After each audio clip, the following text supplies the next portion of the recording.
Hello everyone, मैं Lavkush Upadhyay biology faculty at Dakshina स्वागत करता हूं आप सभी का दक्षिणा ई लर्निंग प्लेटफॉर्म पे।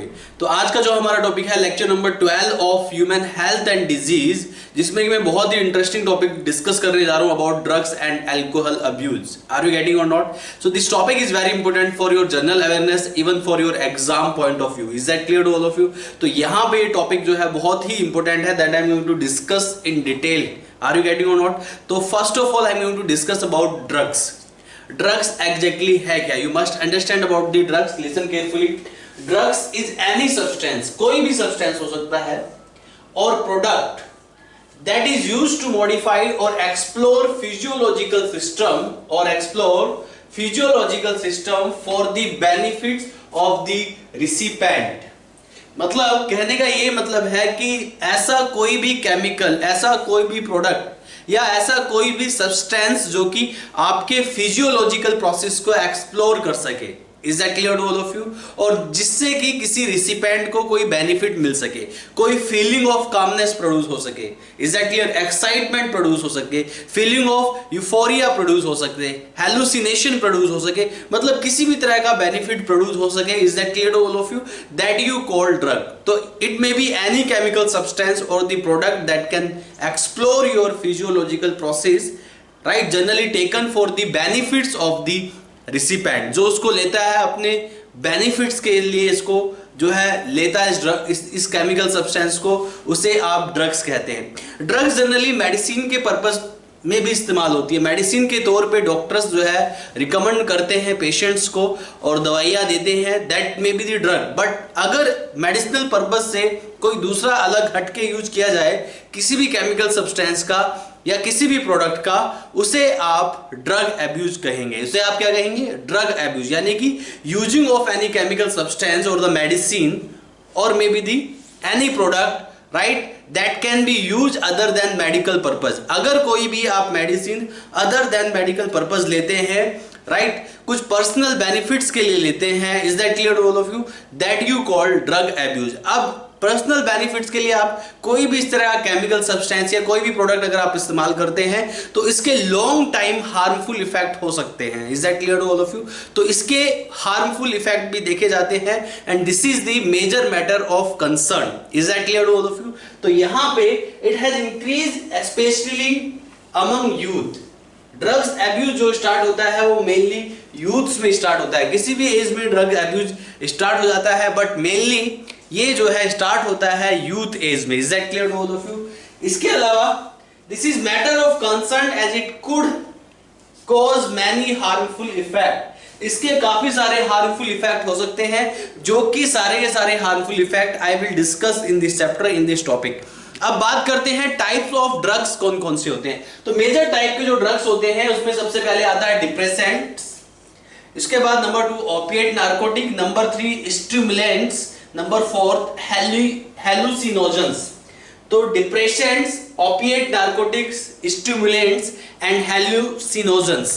तो हेलुसिनोजेंस, स्टिमुलेंट, डिप्रेसेंट, राइट, और इसके अलावा opiate narcotics, these are the major types of drugs that I am going to discuss. तो इसमें डिप्रेसेंट की अगर हम बात करें तो डिप्रेसेंट्स में आते हैं सेडेटिव ड्रग्स, ट्रैंक्विलाइजर्स।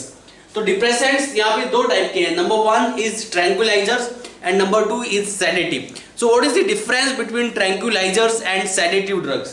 तो यहाँ पे अगर ट्रैंक्विलाइजर्स की बात करें तो ट्रैंक्विलाइजर्स जो है these are generally used to decrease tension and anxiety. अगर कोई मेंटल पेशेंट है, किसी को मेंटल इलनेस है, उसको एंजाइटी है, is that clear to all of you? उसको क्या है? एंजाइटी है या टेंशन है, यानी कि स्ट्रेस वाली प्रॉब्लम है। तो ऐसे केस में जनरली जो है डॉक्टर जो है रिकमेंड करता है इस टाइप की ड्रग्स। लेकिन रिकमेंडेशन के बाद, राइट, अगर पेशेंट ये ड्रग्स को लेता है, वैसे तो नहीं लेना चाहिए, लेकिन डॉक्टर के रिकमेंड करने के बाद पेशेंट जो है इसको ड्रग्स को अगर कंटिन्यू करता है तो उसके हार्मफुल इफेक्ट भी हो सकते हैं। तो इस ड्रग को जनरली डिसकंटिन्यू भी कर देना चाहिए। तो यहाँ पे decrease tension and anxiety, produce feeling of calmness without sedating and inducing sleep, right. ये जो ड्रग्स है जनरली एंजाइटी के पेशेंट्स के लिए दी जाती है, या टेंशन की प्रॉब्लम है किसी को, तो उस केस में इस ड्रग्स का इस्तेमाल किया जाता है, क्योंकि this drug can reduce anxiety and tension. Are you getting और नॉट? लेकिन यहां पे क्या करता है, फीलिंग ऑफ कामनेस प्रोड्यूस करता है, फीलिंग ऑफ कामनेस प्रोड्यूस करता है। यहां पे इसके दो टाइप के हैं। विदाउट, एक पॉइंट और याद रखना कि ट्रैंक्विलाइजर्स का स्लीपिंग इफेक्ट नहीं होता है, बिना स्लीपिंग इफेक्ट के कामनेस प्रोड्यूस करता है ये ड्रग, जिसको आप ट्रैंक्विलाइजर्स कहते हैं। और यहां पे there are two major types of tranquilizer, one is phenothiazines and another is benzodiazepine. Phenothiazines and another is benzodiazepine. यहां पे जो मेजर ट्रैंक्विलाइजर्स माना जाता है वो फिनोथाइजीन्स को माना जाता है, और माइनर ट्रैंक्विलाइजर जो है वो बेंजोडाइजेपिन को माना जाता है। बेंजोडाइजेपिन जो है ये एक सेडेटिव ड्रग भी हो सकता है। आर यू गेटिंग और नॉट? बट ये माइनर ट्रैंक्विलाइजर्स है। तो मेजर जो ट्रैंक्विलाइजर है वो फिनोथाइजीन्स है, और ये ट्रैंक्विलाइजर्स क्या करते हैं, टेंशन और एंजाइटी को रिड्यूस करके फीलिंग ऑफ कामनेस प्रोड्यूस करते हैं। आर यू गेटिंग और नॉट? तो यहां पे सबसे पहले बात करते हैं फिनोथाइजीन्स। ये जो फिनोथाइजीन्स है दिस इज मेजर ट्रैंक्विलाइजर्स। याद रहे, this question can frame in your NEET exam कि मेजर ट्रैंक्विलाइजर्स कौन सी है, फिनोथाइजीन्स, और माइनर ट्रैंक्विलाइजर्स कौन सी है, benzodiazepine.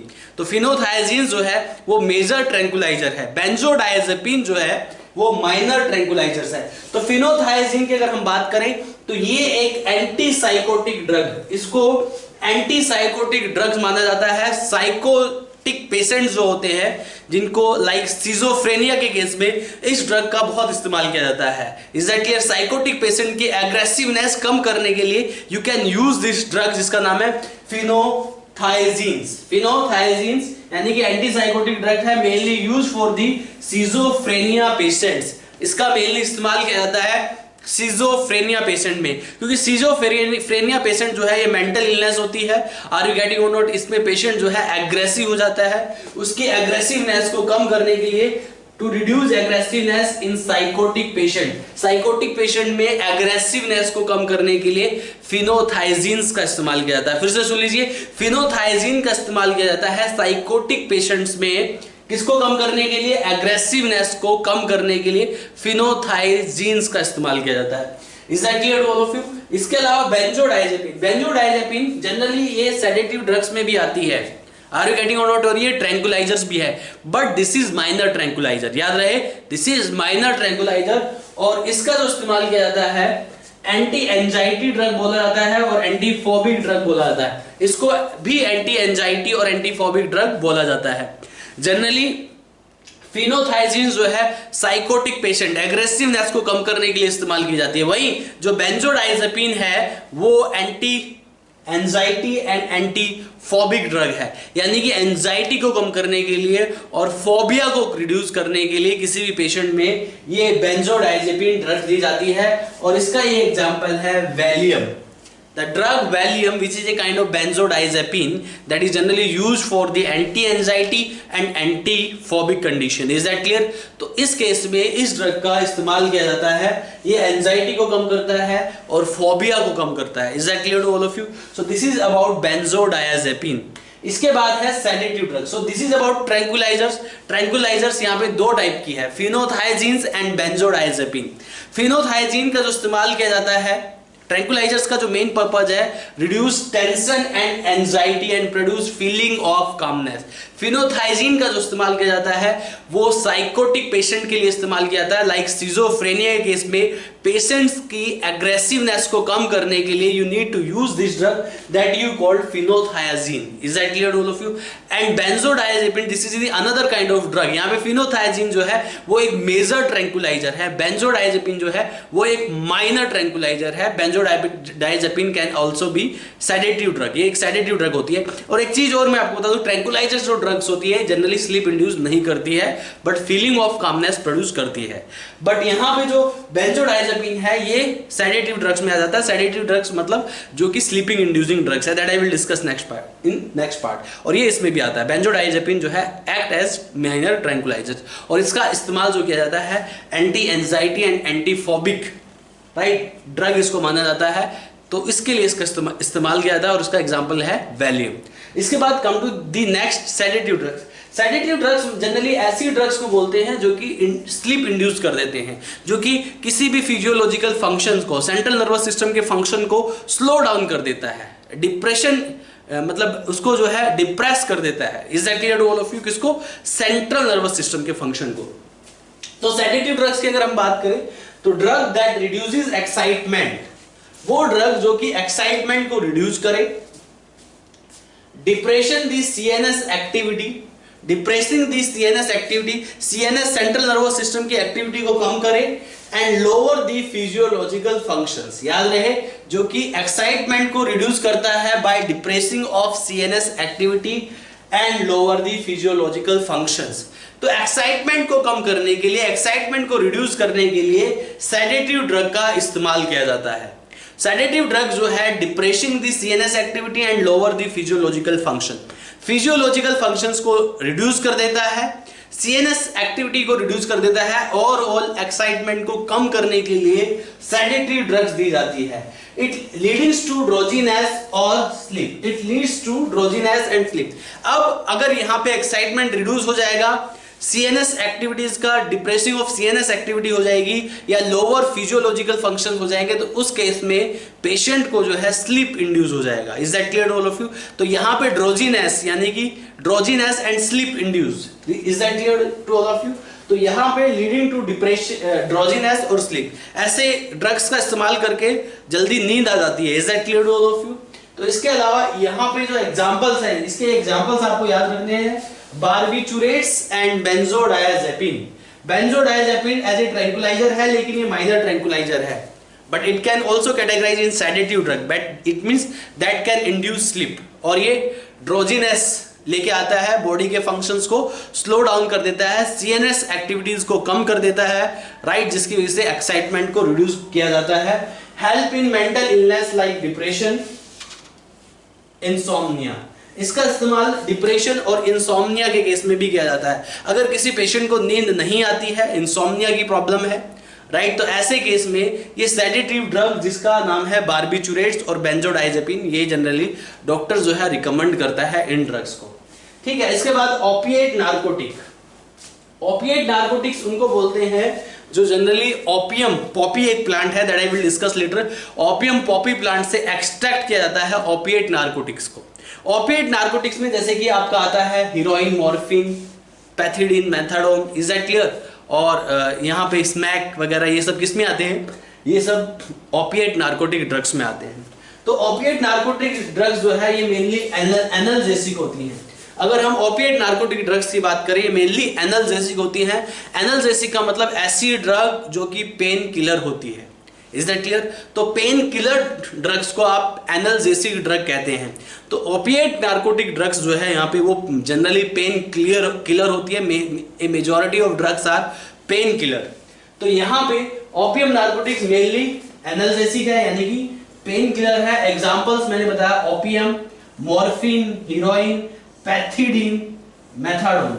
Opium, morphine, heroin, pethidine, methadone, ये सब ओपिएट नार्कोटिक्स में आते हैं। Opium, morphine, heroin, pethidine and methadone. Opium, morphine, heroin, pethidine and methadone, ये सब किस में आते हैं? ये ओपिएट नार्कोटिक ड्रग्स में आते हैं। और ओपिएट नार्कोटिक ड्रग्स जो होते हैं मेनली ये पेन किलर ड्रग्स होते हैं। दीज सप्रेस ब्रेन फंक्शन, ये ब्रेन के फंक्शंस को सप्रेस कर देते हैं। Relieve intense pen, intense pen से आपको रिलीफ प्रोवाइड करते हैं ये ड्रग्स। तो relieve intense pen, suppress brain function and produce temporary euphoria. Temporary euphoria produce करते हैं, टेम्पोरेरी कामनेस प्रोड्यूस करते हैं, ब्रेन फंक्शन को सप्रेस कर देती हैं ये ड्रग्स, और मेनली पेन किलर ये ड्रग्स होती हैं। तो ये हो गया ओपिएट नार्कोटिक्स। क्या हो गया ये? ओपिएट नार्कोटिक्स, जिसमें opium, morphine, heroin, pethidine, methadone ये सब आते हैं। Suppress the brain function, these are mainly analgesic, यानी कि इसका जो क्लिनिकल यूज है वो एनाल्जेसिक ड्रग्स के तौर पे इस्तेमाल किया जाता है। Patients who undergoes in surgery, जो कि ऑपरेशन के लिए जाते हैं, सर्जरी के लिए जाते हैं, उनको जनरली मॉर्फिन दिया जाता है जिससे कि उनको पेन ना हो। Is that clear? बात समझ में आ रही है? सर्जरी के बाद जो पेन होता है उस केस में भी ऐसे पेशेंट्स को इंटेंस पेन को खत्म करने के लिए मॉर्फिन दिया जाता है, और ये ब्रेन फंक्शन को सप्रेस कर देते हैं और पेन में रिलीफ देते हैं। ये ड्रग्स जो कि ओपिएट नार्कोटिक्स है।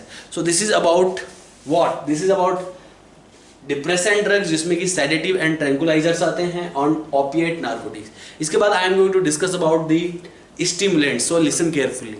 इसके बाद देखिए another type of drug that you call stimulants and hallucinogens that I am going to discuss now। तो स्टिमुलेंट्स देखिए, drug stimulate the nervous system. Stimulant क्यों बोलते हैं इसको? क्योंकि ये नर्वस सिस्टम को स्टिमुलेट कर देता है। So the drug which stimulate the nervous system that you called stimulant. Is that clear? Make a person more wakeful, alert and active and cause of excitement. ये जो स्टिमुलेंट ड्रग होते हैं stimulate करते हैं nervous system को, person को मोर wakeful, alert and active बनाते हैं, एक्साइटमेंट डेवलप करते हैं, इसलिए इनको स्टिमुलेंट ड्रग्स कहा जाता है। अब यहां पे इसके कुछ एग्जांपल्स हैं जैसे कि caffeine, amphetamines, cocaine, novocaine. Caffeine, amphetamines, cocaine and novocaine ये जो है ड्रग्स है जो कि स्टिमुलेंट ड्रग्स है। कैफीन जो है कॉफी में भी प्रेजेंट होती है। Is that clear? Small amount of caffeine is also present in coffee, that also a stimulant type of drug and cause of alertness and activeness and cause of excitement in a person. Is that clear to all of you? इसके जो effects है ये nervous system को stimulate करता है, person को मोर wakeful बनाता है, अलर्टनेस को इंक्रीज करता है, जैसे कि पहले बता चुका हूं, एक्साइटमेंट भी प्रोड्यूस करता है। Is that clear?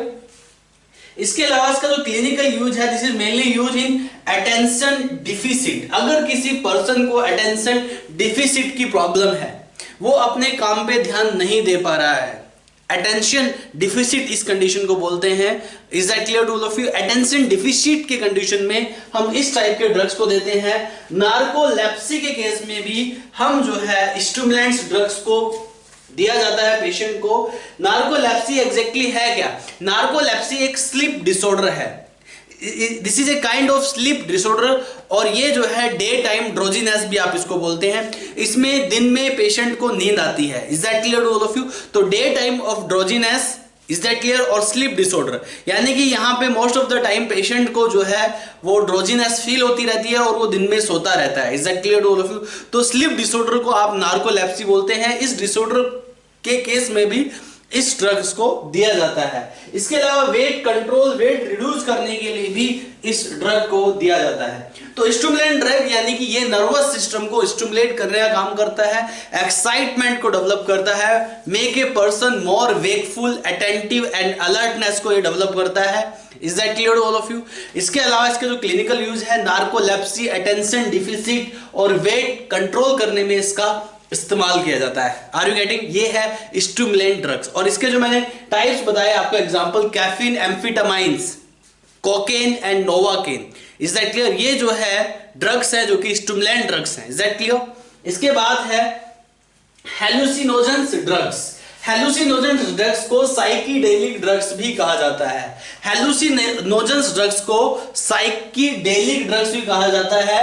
ये जो है ये इस टाइप की ड्रग है, ये आपके बिहेवियर को, आपकी थॉट्स को एंड आपके परसेप्शन को बदल देता है। So the drugs which can change the behaviour, thoughts and perception, is that clear? उसे आप हेलुसिनोजेंस ड्रग्स और साइकीडेलिक ड्रग्स भी बोलते हैं। इन ड्रग्स का एज जनरल देखा जाए तो क्लिनिकल यूज नहीं होता है। Is that clear to all of you? ये जो है ये जो एक पर्टिकुलर पर्सन है वो अपने बेनिफिट्स के लिए ही इस्तेमाल करता है।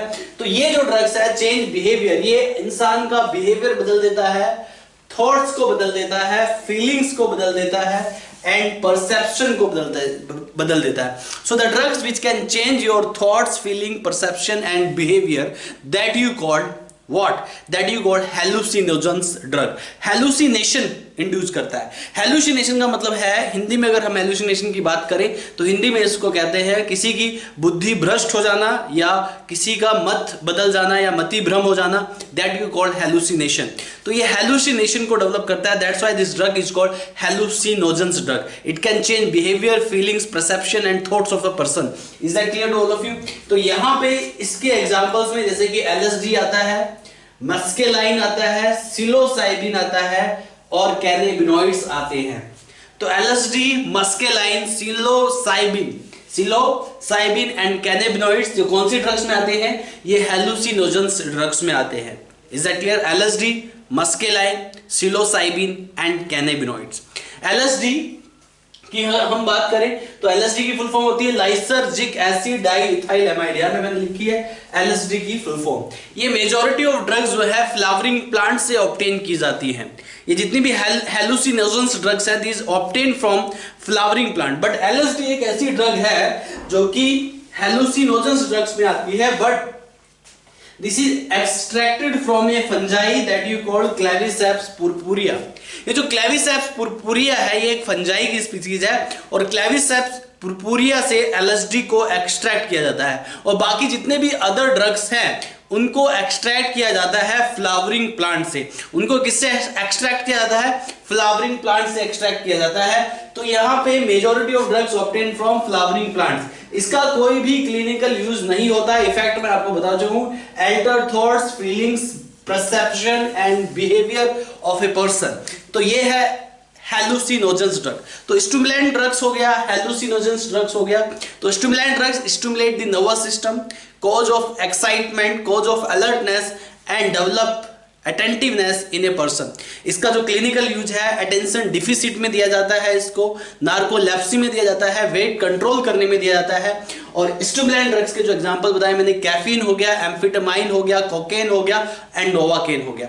वही हेलुसिनोजेंस जो ड्रग है इसमें आपका आता है LSD आ गया, लाइसर्जिक एसिड डाइइथाइल एमाइड। इसके अलावा मस्केलाइन, सिलोसाइबिन एंड कैनाबिनॉइड्स। ये ड्रग आपके हेलुसिनोजेंस ड्रग्स में आते हैं। हेलुसिनोजेंस जो ड्रग्स है that can change your behaviour, thought, perception. Is that clear to all of you? ये हेलुसिनोजेंस ड्रग्स है और इसका कोई भी क्लिनिकल यूज नहीं है। Majority of hallucinogens drugs are obtained from flowering plant, but the LSD obtained from a fungi that name is Claviceps purpurea। तो ये हो गए आपके 4 types of drugs, जिसमें कि मैंने बताया opiate narcotics, जिसमें कि मैंने आपको बताया depressant drugs, stimulants and hallucinogens. तो ये 4 टाइप के ड्रग्स हो गए। अब कॉमन जो ड्रग्स अब्यूज है which is also given in your NCERT book that I am going to discuss in detail now. अब यहाँ पे जो कॉमन अब्यूज ड्रग्स की हम बात करें तो इसमें ओपियोइड्स आता है, कैनाबिनॉइड्स आता है, कोका एल्कलॉइड्स आता है, that I am going to discuss in detail. अगर हम ओपियोइड्स की बात करें, ओपियोइड्स बोलते हैं इसको। ओपियोइड्स जो है एक चीज मैं आपको बताऊं, ये जितने भी केमिकल ड्रग्स होते हैं इन केमिकल ड्रग्स के लिए हमारी बॉडी के अंदर रिसेप्टर्स प्रेजेंट होते हैं। हमारे सेंट्रल नर्वस सिस्टम में रिसेप्टर्स प्रेजेंट होते हैं, हमारे ब्रेन में रिसेप्टर प्रेजेंट होते हैं, हमारे गैस्ट्रोइंटेस्टिनल ट्रैक्ट में रिसेप्टर्स प्रेजेंट होते हैं। तो यानी कि जो भी आप केमिकल ड्रग्स इस्तेमाल कर रहे हैं, जिस भी ड्रग्स को आप इस्तेमाल कर रहे हैं उनके लिए हमारी बॉडी में रिसेप्टर्स प्रेजेंट होते हैं। Is that clear to all of you? तो हम यहां पे सबसे पहले ओपियोइड्स ड्रग्स की बात करने जा रहे हैं। अगर ओपियोइड्स ड्रग्स की बात करें तो ये bind to specific receptor in CNS and gastrointestinal tract. ये जो ड्रग है ये किसके साथ बाइंड करते हैं? ये CNS के साथ बाइंड करते हैं, सेंट्रल नर्वस सिस्टम के साथ, एंड गैस्ट्रोइंटेस्टिनल ट्रैक्ट के साथ ये ड्रग्स जो है ओपियोइड्स ड्रग्स बाइंड करते हैं। तो these drugs binds with specific receptor in CNS and gastrointestinal tracts. इसके अलावा ये पेन रिलीव करते हैं, so called analgesic drugs. Opioids drugs जो होते हैं ये generally majority of opioids drugs are pain reliever, यानी कि ये जो है एनाल्जेसिक ड्रग होते हैं। एनाल्जेसिक ड्रग मैं आपको पहले ही बता चुका हूं, ये पेन किलर ड्रग होते हैं। इनके एग्जांपल मैं ओपिएट नार्कोटिक्स में डिस्कस कर चुका हूं। तो यहां पे ये जो ड्रग्स आते हैं जिसको आप ओपियोइड्स ड्रग्स कहते हैं, राइट, इसके कुछ एग्जांपल्स यहाँ पे एनसीईआरटी में भी दिए हैं। मॉर्फिन हो गया, हीरोइन हो गया, या फिर जिसको आप स्मैक भी कहते हैं, morphine, heroin and smack. Is that clear to all of you? ये ड्रग्स हैं जिसको आप ओपियोइड्स ड्रग्स कहते हैं। तो यहाँ पे मॉर्फिन की अगर हम बात करें, ये एक्सट्रैक्टेड किया जाता है एक प्लांट से जिसको आप बोलते हैं पॉपी प्लांट। पॉपी प्लांट के लेटेक्स से इसको एक्सट्रैक्ट किया जाता है जिसका नाम है मॉर्फिन। मॉर्फिन एक एनाल्जेसिक ड्रग है और इसका क्लिनिकल यूज होता है, ये उन पेशेंट्स को दी जाती है जिनकी सर्जरी परफॉर्म की जाती है। तो पर्सन और the patient who undergoes in surgery, right, generally you need to give that patient of morphine. आप उस पेशेंट को क्या देते हैं? मॉर्फिन दिया जाता है ऐसे पेशेंट को।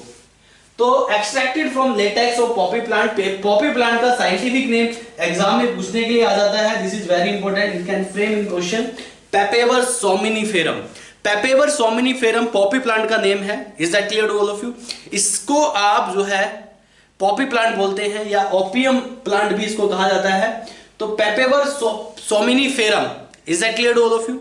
तो ये जो है पेपेवर सोमिनिफेरम जो है पॉपी प्लांट का साइंटिफिक नेम है और इससे आप इसके लेटेक्स से मॉर्फिन ऑब्टेन करते हैं। Is that clear? ये जो है मॉर्फिन की अगर हम बात करें तो this is very effective sedative and pain killer. ये मॉर्फिन जो है सेडेटिव होता है और पेन किलर होता है और इसको जो है दिया जाता है useful to patients undergoes in surgery. ये ऐसे पेशेंट को दिए जाते हैं जो कि सर्जरी करवाते हैं। इसी के अलावा यहाँ पे एक एग्जांपल और है जिसका नाम है राइट हीरोइन, जिसको आप कहते हैं। हीरोइन जो है वो ऑब्टेन किया जाता है by acetylation of morphine. Morphine को एसिटाइलेशन करके आप जो है हीरोइन बना सकते हैं। So there is another type of drug that you called heroin, जो कि ये भी एक ओपियोइड्स ड्रग है। ये एसिटाइलेशन ऑफ मॉर्फिन से बनाया जाता है जिसको आप हीरोइन कहते हैं। तो ध्यान दीजिए, listen carefully. Next is heroine. तो यहां पे हीरोइन भी ओपियोइड ड्रग्स में आता है। This is produced by acetylation of morphine. Morphine के एसिटाइलेशन करने से आप हीरोइन ड्रग्स को ऑब्टेन कर सकते हैं। Is that clear to all of you? समझ आया आपको? Heroin commonly known as smack, इसको स्मैक भी बोला जाता है राइट। और स्मैक जो है ये वाइट ऑर्डरलेस क्रिस्टलाइन पाउडर, ये क्रिस्टलाइन पाउडर है। This is generally taken bye injection और स्नॉटिंग। इसको जनरली इंजेक्शन या स्नॉटिंग से लिया जाता है। Mainly by this is generally taken bye mainly taken through snorting. इसको स्नॉटिंग से लिया जाता है right. And it slow down the body function. ये क्या करता है? Slow down the body functions को ये स्लो डाउन कर देता है राइट। तो हीरोइन को जो है एसिटाइलेशन ऑफ मॉर्फिन से बनाया जाता है। हीरोइन का जो केमिकल नेम है वो है di acetyl morphine. This question can also frame in exam कि हीरोइन का केमिकल नेम क्या है। Di acetyl morphine is the chemical name of heroin. मैं लिख देता हूं यहां पे इसका chemical name, di acetyl morphine is the chemical name of heroin and this is generally known as smack, और इसको ब्राउन शुगर भी कहते हैं। Another common name of heroin is known as brown sugar. इसको ब्राउन शुगर भी कहा जाता है और स्मैक भी कहा जाता है। ये व्हाइट क्रिस्टलाइन ऑर्डरलेस एक पाउडर होता है। Is that clear to all of you? This is a kind of powder. Is that clear? और इसको स्नॉटिंग करके लिया जाता है और ये slow down the functions also. ये बॉडी फंक्शंस को स्लो डाउन कर देता है। आर यू गेटिंग और नॉट? इसके बाद I am going to discuss about the cannabinoids. Listen carefully. इसके बाद देखिए कैनाबिनॉइड ड्रग्स। जैसे कि मैंने आपको बताया ओपियोइड ड्रग्स जो होती हैं, ओपियोइड ड्रग्स जो होती है मेजर एनाल्जेसिक ड्रग होती है, पेन किलर होती है, उनका क्लिनिकल यूज होता है। वहीं अगर बात की जाए कैनाबिनॉइड ड्रग्स की, दीज आर मेनली, एग्जाम में क्वेश्चन भी पूछा जा सकता है, it can frame as a question and this is very important कि मेजर हेलुसिनेशन ड्रग कौन सी है। तो मेजर हेलुसिनेशन ड्रग्स में ये कैनाबिनॉइड्स आते हैं राइट। कैनाबिनॉइड्स के जो रिसेप्टर्स हैं वो प्रेजेंट होते हैं हमारे ब्रेन में और ये ड्रग्स उन कैनाबिनॉइड्स रिसेप्टर के साथ इंटरफेयर करती है, उनके साथ इंटरेक्ट करती है और इसका कोई भी क्लिनिकल यूज नहीं है। So listen carefully about the cannabinoid drugs.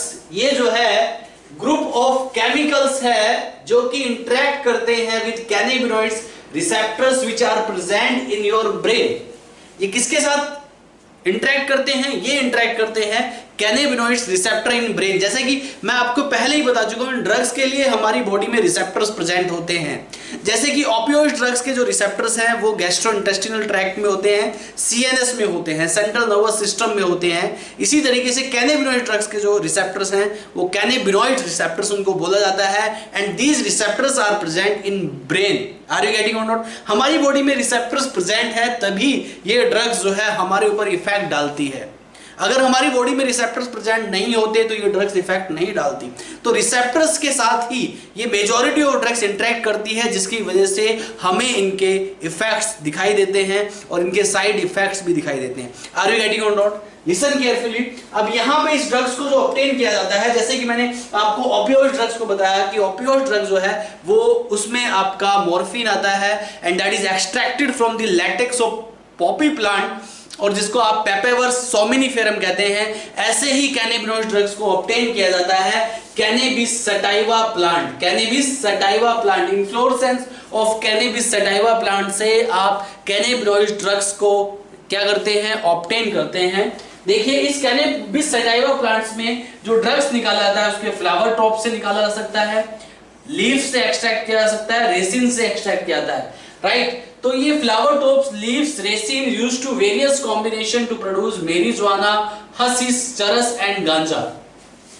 Cannabis sativa के डिफरेंट पार्ट से डिफरेंट ड्रग्स को ऑब्टेन किया जाता है, और इस ड्रग्स में ये जिस प्लांट्स से जो ड्रग्स ऑब्टेन की जाती है इसमें आपका आता है जैसे मैरिजुआना, हशीश, चरस, गांजा, भांग, ये सब किसमें आते हैं? कैनेबिस सटाइवा प्लांट से एक्सट्रैक्ट किए जाते हैं उनके डिफरेंट पार्ट से। अगर मैं बात करूं गांजा की, जो गांजा होता है वो ऑब्टेन किया जाता है female inflorescence part of cannabis sativa plant. भांग की अगर मैं बात करूं तो लीव्स से ऑब्टेन किया जाता है। वहीं चरस की बात की जाए तो वो रेसिन से ऑब्टेन किया जाता है। तो इस प्लांट के डिफरेंट पार्ट से ये डिफरेंट ड्रग्स ऑब्टेन की जाती है, जिसमें मैरिजुआना, गांजा, चरस, हशीश, भांग ये सब आते हैं। ये कैनेबिस सटाइवा प्लांट से ऑब्टेन किए जाते हैं, and these are major hallucination drug. Is that clear? इनको जो जनरली टेकन बाय इनहेलेशन, या तो आप इनको इनहेलेशन करते हैं या फिर इनका ओरल इंजेक्शन किया जाता है।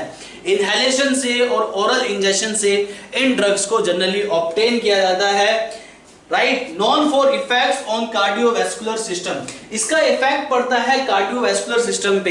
ये आपके ब्लड प्रेशर को राइज कर सकता है। मेनली इसका जो इफेक्ट है वो किस पे पड़ता है? कार्डियोवैस्कुलर सिस्टम पे।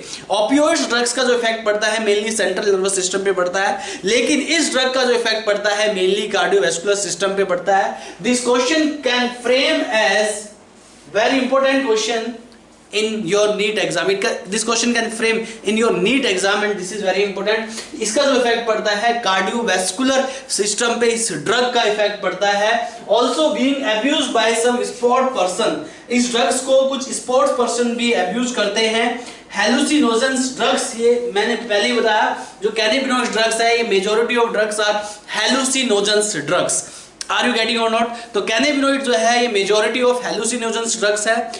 आपके ब्रेन में कैनेबिनॉइड्स रिसेप्टर के साथ ये ड्रग्स इंटरेक्ट करती है और इसका मेनली इफेक्ट पड़ता है कार्डियोवैस्कुलर सिस्टम पे। कुछ स्पोर्ट्स पर्सन इस ड्रग को अब्यूज भी करते हैं, जिसको आप कैनेबिनॉइड ड्रग्स कहते हैं, और ये कैनेबिस सटाइवा नाम का एक प्लांट होता है उससे ऑब्टेन किया जाता है। उस प्लांट के डिफरेंट पार्ट से ये डिफरेंट जो केमिकल्स जो है एक्सट्रैक्ट किए जाते हैं। एग्जैक्टली कैनेबिनॉइड ड्रग्स जो है ये ग्रुप ऑफ केमिकल्स है, और ये different chemicals, different drugs plant के, एक ही प्लांट के डिफरेंट पार्ट से ऑब्टेन किए जाते हैं। जैसे फीमेल इन्फ्लोरेसेंस से गांजा ऑब्टेन किया जाता है, लीव से भांग ऑब्टेन की जाती है, रेसिन से चरस ऑब्टेन किया जाता है, इसलिए ये डिफरेंट पार्ट से ऑब्टेन किए जाते हैं। इसमें आता है मैरिजुआना, हशीश, चरस, गांजा, भांग, ये सब किसमें आते हैं? ये कैनेबिनॉइड्स ड्रग्स में आते हैं। जनरली टेकन बाय इनहेलेशन और ओरली इंजेस्टेड इनको किया जाता है। ओरल इंजेक्शन या इनहेलेशन से इन ड्रग्स को आप अपनी बॉडी में इंट्रोड्यूस करते हैं। Is that clear to all of you? So this is all about cannabinoid drugs. Next is cocaine और कोका एल्कलॉइड। ओपियोइड ड्रग्स जो है ये मेजर एनाल्जेसिक ड्रग्स होते हैं, पेन किलर होते हैं। कैनेबिनॉइड ड्रग्स जो है ये मेजर हेलुसिनेशन ड्रग्स होते हैं। वहीं कोका एल्कलॉइड या कोक आप जिसको बोलते हैं, या कोकीन आप जिसको बोलते हैं, तो कोकेन, कोका एल्कलॉइड्स, ये जो ड्रग्स है कोकेन और कोका एल्कलॉइड्स, ये मेजर स्टिमुलेंट्स ड्रग्स हैं। Is that clear? तो ये क्या है, स्टिमुलेंट्स ड्रग्स है, यानी कि ये स्टिमुलेट करते हैं। इनका जो प्राइमरी रोल है वो स्टिमुलेट द नर्वस सिस्टम, वो नर्वस सिस्टम को स्टिमुलेट किया जाता है इन ड्रग्स की हेल्प से। लेकिन इनके एक्सेसिव डोसेज में, अगर इनका एक्सेसिव डोसेज ले लिया जाए, एक्सेसिव डोज के केस में ये जो ड्रग्स हैं ये हेलुसिनेशन भी बन सकते हैं। These are mainly stimulant but in excessive dosage these can be major hallucination drugs. अगर हम बात करें यहाँ पे कोकेन की और कोका एल्कलॉइड्स की, इसको ऑब्टेन किया जाता है एक कोका प्लांट जिसका नाम है इरिथ्रोजाइलम कोका। एक नेटिव अमेरिका प्लांट होता है, साउथ अमेरिका में पाया जाता है plant, right? This is a native plant of south America, right? Erythroxylum Coca is the native plant of south America, right? और उससे कोकेन जो है ऑब्टेन किया जाता है। इसको आप कोक और क्रैक भी कहते हैं and this is generally taken by snorted. इसको स्नॉर्टिंग करके इस ड्रग को लिया जाता है। कैसे लिया जाता है? स्नॉर्टिंग करके इस ड्रग को लिया जाता है। इसको कोक और क्रैक भी कहते हैं। ये इंटरफेयर विद डोपामीन। तो डोपामीन जो है ये एक न्यूरोट्रांसमीटर होता है, उसके साथ ये इंटरफेयर करता है, उसके साथ ये इंटरेक्ट करता है, स्टिमुलेट करता है सेंट्रल नर्वस सिस्टम को। This question can frame in your exam, this is very important. ये जो ड्रग्स है स्टिमुलेंट ड्रग है, so that's why this drug can stimulate your central nervous system. ये ड्रग आपके सेंट्रल नर्वस सिस्टम को stimulate करने का काम करता है। इसके अलावा ये ड्रग जो है प्रोड्यूस सेंस ऑफ यूफोर्बिया, ये यूफोर्बिया सेंस प्रोड्यूस करता है। यूफोर्बिया सेंस का मतलब है feeling of wellbeing, feeling of wellbeing. तो यूफोर्बिया सेंस को ये प्रोड्यूस करता है, that you called feeling of wellbeing को ये प्रोड्यूस करता है, जिसको आप कोकेन, कोक, क्रैक या कोका एल्कलॉइड्स कहते हैं। इरिथ्रोजाइलम कोका प्लांट से इसको ऑब्टेन किया जाता है, जो कि साउथ अमेरिका का एक नेटिव प्लांट है। Is that clear? और इंटरफेयर करता है किसके साथ? डोपामाइन के साथ। ये क्वेश्चन भी एग्जाम में फ्रेम हो सकता है। This is also very important question. इसके अलावा इसकी एक्सेसिव डोसेज की वजह से हेलुसिनेशन भी हो सकता है। ये क्वेश्चन भी एग्जाम में फ्रेम हो सकता है कि अगर इसका एक्सेसिव डोसेज लिया जाए तो हेलुसिनेशन प्रॉपर्टी को ये शो करता है in case of excessive dosage. इसके अलावा यहाँ पे कुछ अदर इंफॉर्मेशन जैसे कि seeds of dhatura and aerial parts of atropa belladonna plant also show hallucinogens property. जो धतूरा होता है और जो एट्रोपा बेलाडोना प्लांट होता है, वो उनके जो सीड्स हैं, एट्रोपा बेलाडोना के जो फ्लावर पार्ट्स हैं, एरियल पार्ट्स जो हैं, वो भी हेलुसिनेशन प्रॉपर्टी को शो करता है। तो ये क्वेश्चन भी एग्जाम में फ्रेम हो सकता है। And this is the statement of NCERT, seeds of dhatura and aerial part of atropa belladonna plant, right, that can cause of hallucination. तो ये एग्जाम्पल भी एग्जाम में पूछा जा सकता है। ये बहुत ही इंपॉर्टेंट पॉइंट्स है, जनरली इन्हीं से क्वेश्चंस आते हैं। Is that clear to all of you? इसके बाद ड्रग्स एब्यूज इज डन। तो ड्रग्स एब्यूज में मैंने आपको स्टार्टिंग में 4 टाइप्स के बताए थे, जैसे ओपिएट, नार्कोटिक। डिप्रेसेंट में मैंने आपको बताया सेडेटिव एंड ट्रैंकुलाइजर्स। इसके अलावा स्टिमुलेंट ड्रग्स में मैंने कैफीन, एम्फेटामाइन, एलएसडी, ये सब मैंने आपको स्टिमुलेंट ड्रग्स में बताया। Is that clear to all of you? तो ये टाइप्स ऑफ मैंने ड्रग्स आपको बता दिए यहाँ पे। इसके अलावा यहाँ पे कुछ अदर टाइप्स के ड्रग्स भी मैंने बताया जो जनरल ड्रग्स अब्यूज में इस्तेमाल करते हैं, opioids drugs, cannabinoids drugs and coca alkaloids. So this is all about drugs abuse. Now next I am going to discuss about the tobacco addiction. तो बात करते हैं टोबैको एडिक्शन की। टोबैको जो है, राइट, दिस इज, ये जो tobacco का कंजप्शन है, it can consume by snuffing, it can consume by chewing and even it can consume by smoking। तो डिफरेंट तरीके से आप टोबैको को कंज्यूम करते हैं। टोबैको जो होता है हमारी हेल्थ के लिए बहुत ही हार्मफुल होता है।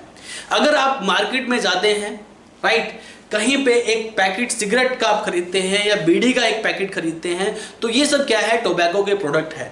सिगरेट और बीड़ी का स्मोकिंग किया जाता है, तो सिगरेट की डब्बी पे आपने देखा होगा लिखा रहता है it is injurious to health, smoking is injurious to health, क्योंकि इसके काफ़ी सारे साइड इफेक्ट हो सकते हैं। तो टोबैको को हम लगभग 400 साल से इस्तेमाल करते आ रहे हैं।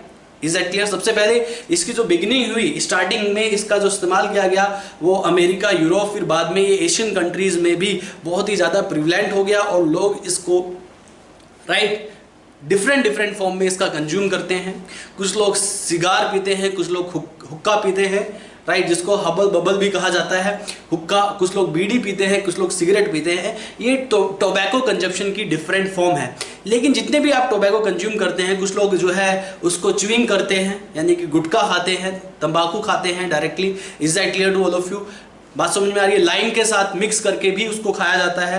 Is that clear? Chaini Khaini different के प्रोडक्ट्स होते हैं जो कि तंबाकू से बनाए जाते हैं। ये जितने भी प्रोडक्ट्स हैं, ये इसमें से कोई भी तरीका जो है हमारी हेल्थ के लिए बेनिफिशियल नहीं है, ये बहुत ही हार्मफुल है। तो टोबैको एडिक्शन के बारे में समझना भी बहुत ज़रूरी है।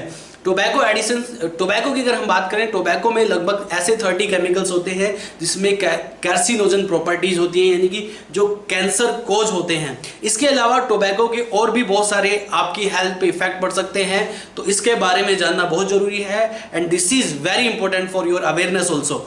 तो यहाँ पे अगर हम टोबैको की बात करें, it has been used by human for more than 400 years. इसको जो है हम लगभग 400 साल से इस्तेमाल कर रहे हैं। It has been used for more than 400 years by human। तो it has been used by human by more than 400 years।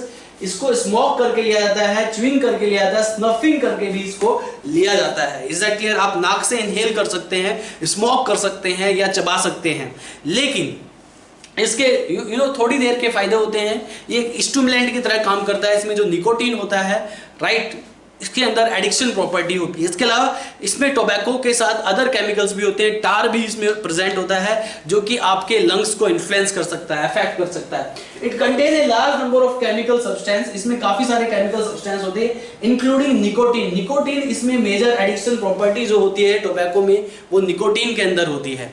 तो निकोटीन की वजह से आपको एडिक्शन हो जाता है। Is that clear? निकोटीन के बहुत सारे हार्मफुल इफेक्ट है। देखिए, निकोटीन स्टिमुलेट एड्रिनल ग्लैंड। ये एड्रिनल ग्लैंड को स्टिमुलेट करता है, जिससे कि आपकी बॉडी के अंदर एड्रेनलिन लेवल बढ़ता है। और अगर एड्रेनलिन लेवल बढ़ेगा, उससे आपके हार्ट पे सीधा इफेक्ट पड़ेगा। एड्रेनलिन आपकी हार्ट बीट को बढ़ाने का काम करता है, तो ये आपके हार्ट के फंक्शंस को, हार्ट में जो है हार्ट बीट को बढ़ाने का काम करता है। तो हार्ट डिसफंक्शन को भी टोबैको डेवलप कर सकता है। इसके अलावा टोबैको च्युइंग से क्या होता है? Increase risk of oral cancer. Is that clear? Cancer मैंने आपको पढ़ाया था, टोबैको की अगर च्युइंग की जाती है, चबाने से जनरली ओरल कैंसर के चांसेस बढ़ सकते हैं। थ्रोट कैंसर के चांसेस भी बढ़ सकते हैं। स्मोकिंग से ओरल कैंसर, स्मोकिंग से भी ओरल कैंसर के चांसेस बढ़ सकते हैं। Is that clear? और स्मोकिंग की वजह से देखिए कितने साइड इफेक्ट हैं इसके टोबैको एडिक्शन में। स्मोकिंग की वजह से कार्बन मोनोऑक्साइड का कंटेंट बढ़ जाता है। जैसे कि आपको पता है कि अगर आप स्मोक करते हैं, स्मोकिंग की वजह से जो कार्बन मोनोऑक्साइड का कंटेंट बढ़ेगा, उस कंटेंट की वजह से क्या होगा? आपकी बॉडी में ऑक्सीजन का लेवल घट जाएगा। क्योंकि आपको पता होना चाहिए, कार्बन मोनोऑक्साइड जो है हीमोग्लोबिन के साथ इरिवर्सिबल तरीके से बाइंड होती है, और अगर वो हीमोग्लोबिन को ऑक्युपाई करेगी तो बॉडी के अंदर ऑक्सीजन लेवल कम होगा। Is that clear to all of you? तो कार्बन मोनोऑक्साइड का लेवल बढ़ जाता है अगर आप स्मोकिंग करते हैं तो। आर यू गेटिंग और नॉट? इसके अलावा कैंसर ऑफ लंग्स की प्रॉब्लम भी डेवलप होती है। It can cause of irritation in your respiratory passage. ये आपके रेस्पिरेटरी पैसेज में इरिटेशन कर देता है। किसी भी तरह का जो इरिटेशन है can leads to cancer. Is that clear? तो ये टोबैको स्मोकिंग की वजह से आपके रेस्पिरेटरी पैसेज में क्या हो सकता है? इरिटेशन हो सकता है। आपके लंग्स में इरिटेशन हो सकता है, आपके थ्रोट में इरिटेशन हो सकता है। इससे थ्रोट कैंसर हो सकता है, इससे लैरिंग्स कैंसर हो सकता है, और इससे जो है लंग्स कैंसर हो सकता है। तो ये जो है बहुत ही हार्मफुल चीज है, जिसको आप स्मोकिंग कहते हैं, जिसको आप टोबैको कहते हैं। तो टोबैको का कंजप्शन जो है सबसे ज्यादा साइड इफेक्ट डालता है हमारी हेल्थ पे। तो इसलिए अगर if you use it then please try to avoid it. तो कार्बन मोनोऑक्साइड का कंटेंट बढ़ जाता है, ऑक्सीजन का लेवल घट जाता है, कैंसर ऑफ लंग्स हो जाता है, यूरिनरी ब्लैडर का कैंसर हो सकता है, थ्रोट कैंसर भी हो सकता है। इसके अलावा इसमें ब्रोंकाइटिस की प्रॉब्लम हो सकती है, एम्फाइसीमा की प्रॉब्लम हो सकती है, सीएडी कोरोनरी आर्टरी डिजीजेस भी हो सकती है, हार्ट रिलेटेड डिजीजेस भी इसमें हो सकती है। Is that clear to all of you? इसके अलावा गैस्ट्रिक अल्सर भी एक कॉमन प्रॉब्लम है। तो स्मोकिंग के बहुत सारे साइड इफेक्ट है। Is that clear? Are you getting और नॉट? तो यहां पे जो है ये टोबैको की वजह से काफी सारी प्रॉब्लम्स डेवलप होती है। अगर एक प्रेग्नेंट वुमेन स्मोकिंग करती है, उसके जो फीटस है उसमें मालफॉर्मेशन हो सकती है। Is that clear? उसकी ग्रोथ स्टंटेड हो सकती है। तो प्रेग्नेंट लेडी को तो स्मोकिंग बिल्कुल भी नहीं करनी चाहिए। तो टोबैको के बहुत सारे साइड इफेक्ट है। कुछ साइड इफेक्ट्स मैंने यहाँ पे आपको बता दिए हैं, और ये इसके बारे में जानना भी बहुत जरूरी था, क्योंकि ये जो है हमारी हेल्थ को एडवर्सली राइट इफेक्ट करता है, अफेक्ट करता है। Is that clear to all of you? इसके बाद now I'm going to discuss about the adolescence। So listen carefully about the adolescence stage. Is that clear? Adolescence के बारे में जानना इसलिए जरूरी है क्योंकि एडोलसेंस एक वो स्टेज है जहां पे एक्साइटमेंट, एक्सपेरिमेंटेशन जैसी राइट चीजें डेवलप होती हैं। That is the connecting link between childhood and adulthood, जहां पे कोई भी पर्टिकुलर पर्सन या तो अपने आप को, this is the age of formation और डिफॉर्मेशन भी कहा जाता है, या तो वो जो है अपने आप को किसी बैड एक्टिविटीज में इंडल्ज करता है या फिर गुड एक्टिविटीज में इंडल्ज करता है। ये जितने भी एडिक्शन है, चाहे वो ड्रग्स एडिक्शन हो, टोबैको एडिक्शन हो, अल्कोहल एडिक्शन हो, ये सारे एडोलसेंस एज यानी कि टीन एज से ही स्टार्ट होती है सारी प्रॉब्लम्स। आर यू गेटिंग और नॉट? एडोलसेंस एज और टीन एज से ये सारी प्रॉब्लम्स स्टार्ट होती है। तो एडोलसेंस स्टेज के बारे में जानना बहुत जरूरी है। So listen carefully about adolescence. So listen carefully. इसके बाद देखिए एडोलसेंस। एडोलसेंस एग्जैक्टली है क्या? Adolescence, this is the age between childhood and adulthood, और you can say that this is the bridge linking between the childhood and adulthood. यानी कि बचपन और जवानी के बीच का जो पीरियड होता है, इसको आप टीन एज भी कहते हैं, इसे आप एडोलसेंस कहते हैं। एडोलसेंस यानी कि किशोर अवस्था। यह एक तूफान भरी अवस्था है। This is the age of storms. एक ग्रीक फिलोसोफर थे जिनका नाम था थेल्स, उन्होंने बोला कि this is the age of storm, यानी कि ये एक तूफान भरी अवस्था है। इसमें काफी सारी चेंजेस डेवलप होते हैं बॉडी में, फिजिकल चेंजेस होते हैं, फिजियोलॉजिकल चेंजेस होते हैं, मेंटल चेंजेस होते हैं, सेक्सुअल चेंजेस होते हैं। तो यहाँ पे एक पीरियड ऑफ ग्रोथ है, growth of physical growth, mental growth, physiological growth. Are you getting और नॉट? तो इस एज में काफी सारी कंडीशंस देखी जाती हैं। आर यू गेटिंग और नॉट? तो यहां पे ये है एडोलसेंस। तो एडोलसेंस की अगर बात करें, this is the period of rapid physical, mental and physiological growth. This is the period of rapid physical, mental and physiological growth, and you can से this is bridge linking between childhood and adulthood, यानी कि 12 से लेके 18 years, 12 से लेके 18 साल की as जो होती है उसे एडोलसेंस में कैटेगराइज किया जाता है। इस एज में आपकी बॉडी में काफी सारे चेंजेस देखे जाते हैं। ये एक रैपिड ग्रोथ का पीरियड है। इस पीरियड में जो है फिजिकल ग्रोथ होती है, मेंटल ग्रोथ होती है, फिजियोलॉजिकल ग्रोथ होती है। Different types of growth take place during this period. Is that clear to all of you? Adolescence age को आप एज ऑफ फॉर्मेशन और डिफॉर्मेशन भी कहते हैं। ये वो एज है जो कि आपके सक्सेस होने का या आपके डिफॉर्मेशन होने का रास्ता तैयार करती है। Is that clear? इसी एज में आप जो है राइट अपने आप को कॉन्सेंट्रेट करते हैं अपने बेटर फ्यूचर बनाने के लिए, और इसी एज में चाहे तो आप अपने आप को बिगाड़ सकते हैं। तो ये बनने और बिगड़ने की अवस्था है। राइट कुछ बच्चे ऐसे होते हैं, कुछ एडोलसेंस ऐसे होते हैं जो अपने आप को इस अवस्था में बिगाड़ लेते हैं। राइट आर यू गेटिंग और नॉट? अपने फ्यूचर को स्पॉइल कर लेते हैं। कुछ ऐसे होते हैं जो अपने आप को बना लेते हैं। तो ये जो है इस एज में जो है संभल कर चलना बहुत जरूरी है। आर यू गेटिंग और नॉट? इस एज में जो है आप बैड एक्टिविटीज में इंडल्ज हो जाते हैं आसानी से, और अगर आप एक बार किसी भी तरह के बैड एक्टिविटीज में इंडल्ज हो गए, addiction of drugs, addiction of tobacco या एडिक्शन ऑफ अल्कोहल में, इस तरह की बैड एक्टिविटीज में इन्वॉल्व हो गए, तो इस तरीके से आपका फ्यूचर जो है स्पॉइल हो सकता है, बर्बाद कर सकते हैं आप अपने आप को। तो ये सावधानी बरतनी बहुत जरूरी है, इसलिए इस टॉपिक को मैं यहाँ पे डिस्कस कर रहा हूं। आर यू गेटिंग और नॉट? तो यहाँ पे mark with biological and behavioural changes, इसमें बायोलॉजिकल और बिहेवियरल चेंजेस देखे जाते हैं। इसी एज में जो है मोटिवेट्स होते हैं आप towards drugs and alcohol abuse. अब आप इसी एज में ड्रग्स और अल्कोहल अब्यूज की तरफ जो है अट्रैक्टेड होते हैं, मोटिवेट होते हैं, और इस मोटिवेशन होने के पीछे जो रीजन है क्यूरियोसिटी। इस एज में क्यूरियोसिटी डेवलप होती है। क्यूरियोसिटी डेवलप होती है किसी को जानने की, अल्कोहल के इफेक्ट्स को जानने की, ड्रग्स के इफेक्ट को जानने की।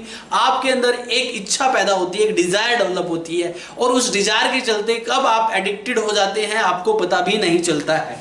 Is that clear? तो क्यूरियोसिटी, एक्साइटमेंट में आप ड्रग्स और अल्कोहल को कंज्यूम करना स्टार्ट करते हैं। Need for adventure, you know, इस एज में आप कुछ ना कुछ एडवेंचर करना चाहते हैं, तो एडवेंचर करने के लिए भी आप ड्रग्स और अल्कोहल को कंज्यूम करना स्टार्ट कर देते हैं, और फिर धीरे धीरे ये एडवेंचर आपको जो है अपनी तरफ खींचता चला जाता है और आप मोर एंड मोर एडवेंचर आपकी डिजायर बन जाती है, और जिसकी वजह से you become addicted for drugs and alcohol abuse. Need for experimentation, ये भी एक सबसे बड़ा रीजन है जिसकी वजह से आप ड्रग्स एंड अल्कोहल से के कॉन्टैक्ट में जाते हैं और उसके एडिक्टेड बन जाते हैं। एक्सपेरिमेंटेशन, हमारे अंदर एक इच्छा होती है, एक लालसा होती है कि इसका एक बार इस्तेमाल करके देखा जाए। एक बार इस्तेमाल करने के बाद फिर आप बार बार इस्तेमाल करते हैं। क्यों? क्योंकि वो चीज़ें आपको अपनी तरफ आकर्षित करती हैं, आपको अपनी तरफ मोटिवेट करती है, आपकी बॉडी जो है उसकी बार बार डिमांड करना स्टार्ट कर देती है, तब आप जाके उसके एडिक्टेड हो जाते हैं। Is that clear to all of you? इसके बाद first use due to curiosity and experimentation, सबसे ज्यादा जो पहला जो यूज किया जाता है अबाउट जो भी आप इस्तेमाल करते हैं, अल्कोहल आप यूज करते हैं या आप ड्रग्स यूज करते हैं, is that clear to all of you? तो अल्कोहल या ड्रग्स कंज्यूम करते हैं due to curiosity and experimentation. This is the first use of alcohol and drugs due to curiosity and experimentation। Curiosity and experimentation की वजह से आप पहली बार ड्रग्स और अल्कोहल को कंज्यूम करते हैं। इसके बाद later use due to escape facing problem, और फिर बाद में आपकी लाइफ में अगर कोई भी प्रॉब्लम डेवलप होती है, छोटी से छोटी प्रॉब्लम अगर लाइफ में डेवलप होती है, उसको आसानी से सॉर्ट आउट किया जा सकता है, बट आप ऐसी प्रॉब्लम्स को फेस नहीं करना चाहते हैं, तो उन प्रॉब्लम्स को फेस ना करने की वजह से राइट आप जो है उन प्रॉब्लम से बचते हैं, और उन प्रॉब्लम से बच के आप जो है अल्कोहल या ड्रग्स का कंजप्शन स्टार्ट कर देते हैं। तो उन प्रॉब्लम्स को फेस करना सीखिए। Is that clear? लाइफ में जो है काफी सारी प्रॉब्लम्स आती है, उनको फेस करना ही सॉल्यूशन है। अगर आप उनको फेस नहीं करते हैं, वो प्रॉब्लम टल नहीं जाती है। आर यू गेटिंग और नॉट? अल्कोहल कंज्यूम करने से या ड्रग्स कंज्यूम करने से प्रॉब्लम्स तो ऐसी की ऐसी ही बनी रहती है। तो ऐसे केस में राइट जो है आपको जो है उन प्रॉब्लम्स को फेस करना आना चाहिए। तो लेटर यूज प्रॉब्लम्स को फेस करना, फेलियर को आपका, कुछ स्टूडेंट्स कुछ बच्चे ऐसे होते हैं जो कि फेलियर को फेस नहीं कर पाते हैं, वो फेल हो जाते हैं किसी स्पोर्ट्स एक्टिविटी में या एग्जाम में फेल हो गए, तो वो इन चीज़ों का सहारा लेना स्टार्ट कर देते हैं, इन चीज़ों का कंजप्शन स्टार्ट कर देते हैं, जिससे कि उनकी लाइफ और ज़्यादा स्पॉइल हो जाती है। तो प्रॉब्लम्स को फेस करना बहुत ज़रूरी है, otherwise you will be addicted of drugs and alcohol. Are you getting और नॉट? तो यहाँ पे escape facing problem, academic and examination failure की वजह से जो है आप इन ड्रग्स को कंज्यूम करना स्टार्ट कर देते हैं, अल्कोहल को कंज्यूम करना स्टार्ट कर देते हैं, टोबैको को कंज्यूम करना स्टार्ट कर देते हैं। इस एज में, एडोलसेंस एज में, हमारी एक थॉट भी होती है, जिस थॉट को कहते हैं that it is cool thought among youngster के बीच में एक ऐसी भी थॉट होती है कि अल्कोहल लेना, ड्रग्स लेना एक कूल फीलिंग्स है, यानी कि फीलिंग ऑफ यूफोर्बिया, ये एक यूफोर्बिया की फीलिंग डेवलप करता है, कामनेस की फीलिंग डेवलप करता है। तो अपने आप को कूल बनाने के लिए आप ये चीजें इस्तेमाल करते हैं, तो इस फीलिंग के साथ भी एडिक्शन हो सकता है। आर यू गेटिंग और नॉट? इसके अलावा television, movies, newspaper also promote and internet also promote this perception. Is that clear to all of you? इस परसेप्शन को डेवलप करता है टेलीविजन, मूवीज, न्यूज़पेपर, ये सब, और इंटरनेट, ये सब जो है ये इन चीजों को प्रमोट भी करती है। Is that clear to all of you? You know, इसी एज में आप लाइक और डिसलाइक वाली चीजें आपके माइंड में आ जाती है। Is that clear to all of you? कोई पर्टिकुलर सेलिब्रिटी, कोई स्पोर्ट पर्सन या कोई भी XYZ सेलिब्रिटी जो है उसके आप फेवरेट बनना उसको आप फेवरेट बनाना स्टार्ट कर देते हो, उसको ज्यादा लाइक करना स्टार्ट कर देते हो, या फिर उसकी आप कोई मूवी देखते हो या कोई एडवर्टाइजमेंट देखते हैं कि वो जो है अगर स्मोकिंग करता है या अल्कोहल का कोई ऐड देता है, एडवर्टाइजमेंट देता है, तो आप जो है उसको देख के आपकी बॉडी, आप जो है एक्साइटेड हो जाते हैं, आपके अंदर क्यूरियोसिटी डेवलप हो जाती है, और फिर उस वजह से आप ड्रग्स और अल्कोहल को कंज्यूम करना स्टार्ट कर देते हैं। आर यू गेटिंग और नॉट? तो ये भी कुछ रीजंस हैं किसकी वजह से टेलीविजन अगर आप देखते हैं, मूवीज, न्यूज़पेपर, इंटरनेट, ये सब इस परसेप्शन को डेवलप कर देते हैं। अनस्टेबल और unsupportive family structure cause the move towards drugs and alcohol, right? Unstable and unsupportive family structure, देखिए you know, unsupportive and unstable family structure भी आपको ड्रग्स और अल्कोहल की तरफ मोटिवेट करते हैं। Is that clear to all of you? अगर आपकी फैमिली में आपके लिए सपोर्ट नहीं है, वो आपकी फैमिली अनस्टेबल है, या आपके पेरेंट्स खुद एडिक्टेड हैं, ड्रग्स के एडिक्टेड हैं या अल्कोहल के एडिक्टेड हैं, तो उस केस में राइट आप में भी वो एडिक्शन कब स्टार्ट हो जाता है आपको पता भी नहीं चलता है। Is that clear to all of you? समझ में आया? तो अगर आपकी फैमिली अनसपोर्टिव है, इज दैट क्लियर, अनस्टेबल है, तो उस केस में भी ये प्रॉब्लम डेवलप हो जाती है, अल्कोहल एडिक्शन या ड्रग एडिक्शन डेवलप हो जाता है। इसके अलावा कुछ और प्रॉब्लम्स है which are related to the adolescence, जैसे एक्ने। एडोलसेंस एज में एक्ने डेवलप हो जाते हैं, मुहासे डेवलप हो जाते हैं। आर यू गेटिंग और नॉट, आपकी स्किन पे जो है मुहासे डेवलप हो जाते हैं। ये प्रॉब्लम्स मेल और फीमेल दोनों में ही देखी जाती है, क्योंकि एडोलसेंस एज में आपके एंड्रोजन्स का लेवल बढ़ता है और वो एंड्रोजन्स जो है आपकी सेबेसियस ग्लैंड को स्टिमुलेट करते हैं, और ज़्यादा over stimulation of sebaceous gland से आपकी बॉडी में एक्नेस डेवलप हो जाते हैं, फेस पे एक्ने डेवलप हो जाते हैं। तो ये प्रॉब्लम है related to the adolescence age. इसके बाद हाइपोकॉन्ड्रिया एक कंडीशन होती है। हाइपोकॉन्ड्रिया जो कंडीशन है ये भी एक प्रॉब्लम है एडोलसेंस में, हाइपोकॉन्ड्रिया।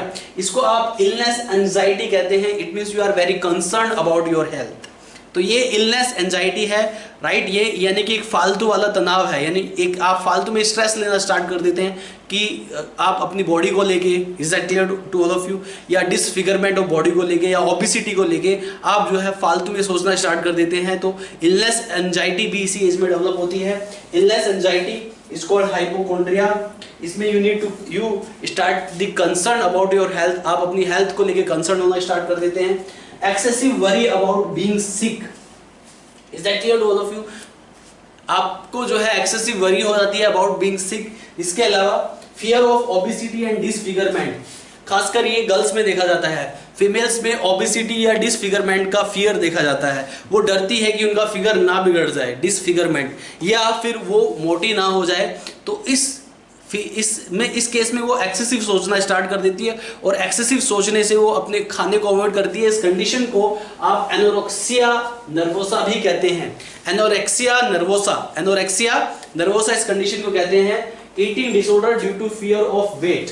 फीमेल में फियर ऑफ वेट डेवलप हो जाता है, जिसकी वजह से वो खाने को अवॉइड करना स्टार्ट कर देती है। तो eating disorder due to fear of weight. Strong desire to be thin, पतले होने की स्ट्रॉन्ग डिजायर होना।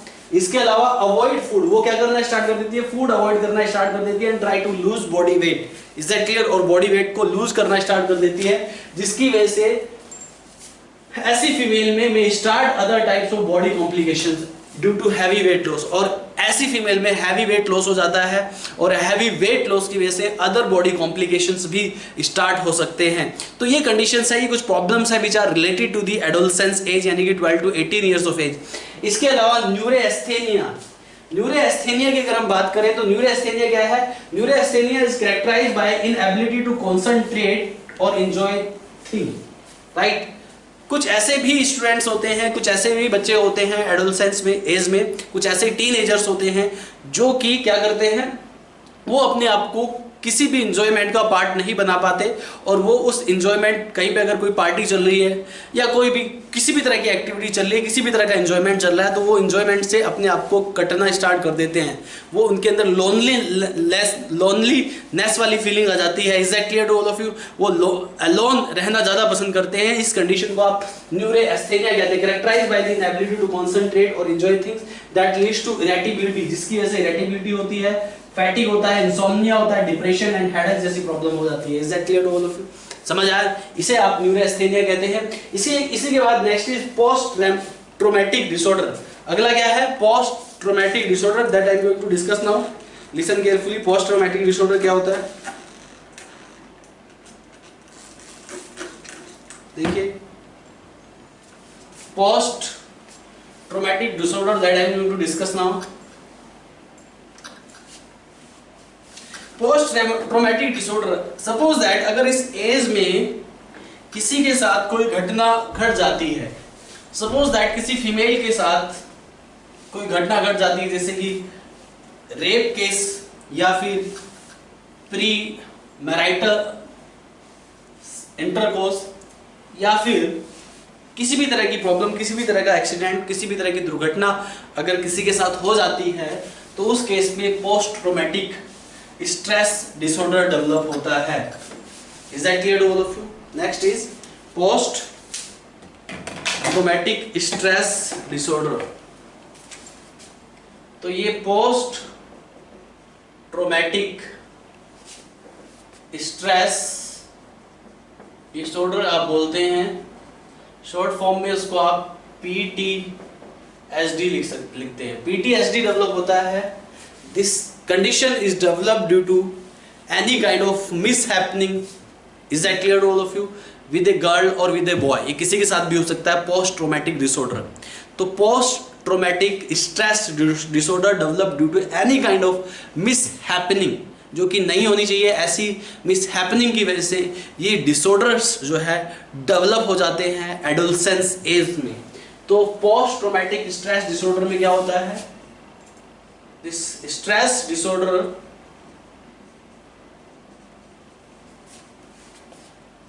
developed due to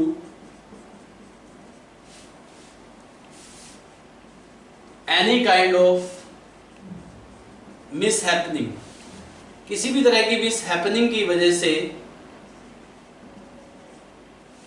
ये डिसऑर्डर डेवलप होते हैं। ये मिसहैपनिंग में भी रॉबरी, कहीं पे रॉबरी हो जाती है, या कहीं पे कोई मर्डर वाला सीन कोई देख लेता है, या रेप केस, या फिर प्री मैरिटल इंटरकोर्स के केस में भी पोस्ट ट्रोमैटिक डिसऑर्डर डेवलप हो जाता है। प्री मैरिटल इंटरकोर्स से कभी कभी फीमेल प्रेग्नेंट भी हो जाती है, और उस प्रेगनेंसी को अवॉइड करने के लिए, अपने एक्शंस को हाइड करने के लिए वो इलीगल एबॉर्शंस के लिए भी अपने आप को मोटिवेट करती है, इलीगल एबॉर्शन के लिए भी जाती है, जिसकी वजह से उसकी लाइफ जो है एक रिस्क में पड़ सकती है। तो ये भी पोस्ट ट्रोमैटिक डिसऑर्डर की कंडीशन में, स्ट्रेस डिसऑर्डर की कंडीशन में ही आता है। Are you getting on not? इसके अलावा इस एज में कुछ एडिक्शंस तो मैंने बता ही चुका हूँ आपको, एडिक्शन डेवलप हो जाते हैं। ये एडिक्शन कौन कौन से हैं, जैसे कि अल्कोहल एडिक्शन हो जाता है, ड्रग्स एडिक्शन हो जाता है, टोबैको एडिक्शन हो जाता है, ड्यू टू, क्योंकि इस एज में क्यूरियोसिटी एंड एक्सपेरिमेंटेशन वाली फीलिंग आती है, परसेप्शन बदल जाती है, is that clear to all of you, and youngster move towards the drugs, tobacco and alcohol. तो एडिक्शन भी एडोलसेंस एज में ही देखा जाता है। इसके बाद फोबियाज भी डेवलप होते हैं। There are different type of phobia, phobia of snake, phobia of darkness, phobia of crowd. तो so many types of phobia can develop during this stage. इसके अलावा लोनलीनेस, कुछ एडोलसेंस एज में डिफरेंट कैरेक्टर्स डेवलप होते हैं। कुछ adolescence, कुछ tin agers ऐसे होते हैं जो कि अकेले रहना पसंद करते हैं, जिनको लोनलीनेस पसंद आती है, इज दैट क्लियर, और वो अलोन यानी कि लोनली अपने आप को कर लेते हैं और बिल्कुल अलग आइसोलेटेड वे में वो जो है अपने आप को रखते हैं, is that clear to all of you. इसके अलावा कुछ ऐसे भी होता है, कुछ ये ग्रेगेरियसनेस कैरेक्टर भी डेवलप होता है। ग्रेगेरियसनेस का मतलब ये है कुछ लोगों को क्राउड पसंद है, फ्रेंड्स बनाना पसंद होता है, ग्रुप में रहना पसंद होता है, तो ये पर्सन टू पर्सन वैरी करते हैं। तो ये कैरेक्टर्स भी एडोलसेंस स्टेज में देखे जाते हैं। इसके बाद मेरा जो अगला टॉपिक है that I am going to discuss in detail, that is alcohol abuse. Alcohol abuse and effect of alcohol, that I will discuss in my next class, right? तब तक के लिए thank you very much, bye bye, take care.